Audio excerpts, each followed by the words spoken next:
प्रहार या वृत्तपत्राचे सामाजिक प्रसार माध्यम ताब्यात घेऊन कोर्टासमोर घेऊन गेल्यानंतर कोर्ट त्याला फक्त ऑब्झर्वेशन मध्ये ठेवत असतं.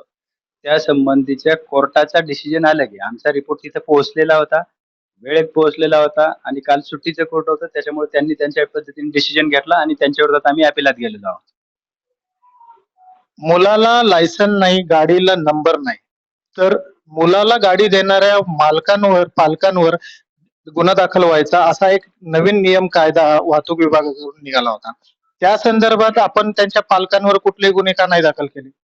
त्यांच्यावर यापूर्वीच गुन्हा दाखल झालेला आहे. काल बाल संरक्षण अधिनियम अंतर्गत मुलांची काळजी आणि संरक्षण या 2015 अंतर्गत एक कलम 77 आणि 75 त्याचबरोबर एमव्याक 3 आणि 5 अंतर्गत पालकांवर आणि ज्या ठिकाणी त्यांना दारू सर्व्ह केली अशा हॉटेल मालक आणि त्यांच्या मॅनेजरवर पण कारवाई केलेली आहे. मुलांना कुठल्याही प्रकारचा अंमली पदार्थ मिळू नये याची पालक नेहमीच काळजी घेत राहतात. पण आपण या झोन 4 चे पालक आहात.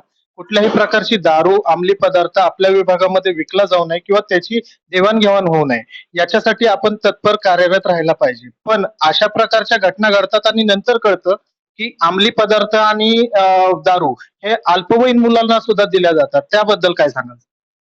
अंमली पदार्थाच्या विषयी नो ड्रग म्हणजे पूर्णपणे आम्ही त्याला सेन्सिटिव्ह आहे, झिरो टॉलरन्स आहे त्याच्या संबंधी. मागच्या 4-5 महिन्यात आम्ही त्याच्यामध्ये भरपूर केस केलाय. पुणे सिटीमध्ये सगळ्यात जास्त अंमली पदार्थांचं कदाचित देशातल्या सगळ्यात मोठमोठ्या आमच्या रेड झालेले आहेत. माननीय पोलीस आयुक्त साहेबांनी याच्यामध्ये आम्हाला ज्या सूचना दिलेल्या आहेत त्या सूचनांप्रमाणे आम्ही अतिशय कठोर कारवाई केली आहे. बालकांना अंमली पदार्थ देऊ नयेत किंवा त्या संबंधी जो कायदेशीर त्या नियमाप्रमाणेच आम्ही कारवाई करत असतोय. यामध्ये जास्तीत जास्त कारवाई तर होतात आणि प्रबोधनाच्या दृष्टीने पण आमचे प्रयत्न चालू आहेत. हे होते डीसीपी मगर साहेब. कशा प्रकारची उत्तर डीसीपी मगर साहेब यांनी दिलेली आहेत याच्यावर त्या मालकांवर, ज्या गाडीचा जो मालक होता, त्या मुलाचा जो पालक होता, याच्यावर कशा प्रकारे गुन्हा दाखल झालेला हे आपण पाहिले. कॅमेरामॅन रवी पवार सोबत मी यशवंत बनसोडे, पुणे प्रहार न्यूज, येरोडा.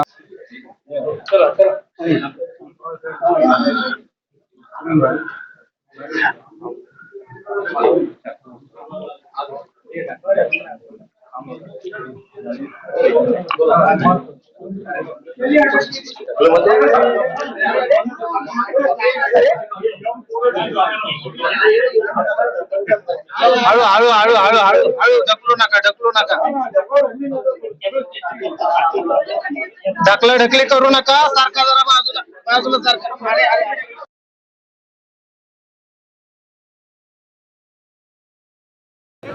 चला खाली, चला खाली.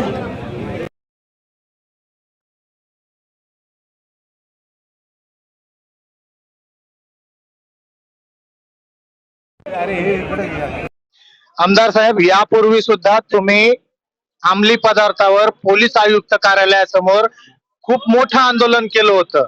त्या आंदोलनाची दखल पोलीस कर्मचारी किंवा पोलीस आयुक्तालयाने घेतली नाही का? आज एवढा मोठा गोंधळ झाला आणि 1-2 मुलं ज्यांना त्यांचे आई वडील काय विचारत असतील की ते आज मुलं कुठे आहेत, एवढा मोठा प्रकार होतो आणि पोलीस प्रशासन त्याला फक्त बघायची भूमिका घेते. तर त्याबद्दल तुम्ही काय सांगाल? या भागातल्या नागरिकांची मागणी होती पूर्वीपासून की इथली पब संस्कृती संपली पाहिजे. वारंवार या पोलीस स्टेशनला अर्ज व्यवहार झाले, लोकांनी आंदोलन केली, पण पोलिसांनी याच्यामध्ये पैसे खाण्याच्या नादामध्ये डोळे झाक केले. कालचा जो प्रकार होता त्याच्यामध्ये 2 तरुणांचा बळी गेला आणि ज्यांनी बळी घेतला त्यांना राजेशाही थाटाने घरी पाठवलं. याच्यामध्ये तपास अधिकाऱ्यांनी करोडो रुपये खाल्लेत. आहे आमची मागणी आणि त्या मागणीसाठी आम्ही मागणी केली की तपास कारवाई झाली पाहिजे आणि याच्यामध्ये ही पब संस्कृती थांबली पाहिजे. जे पब त्यांच्यावर परवाना नाही, ज्यांच्याकडे कुठले लायसन्स नाहीत, कुठले अधिकृत नाहीत, ते ताबडतोब बंद केले पाहिजे. आणि जे पाठ पब चालतात हे आम्ही वर्षानुवर्ष त्यांच्याकडे मागणी करतोय. पूर्वी मागणी केली, आजही केली. आता आजपासून जर पब थांबले नाही तर पबवर जाऊन आम्ही आंदोलन करू.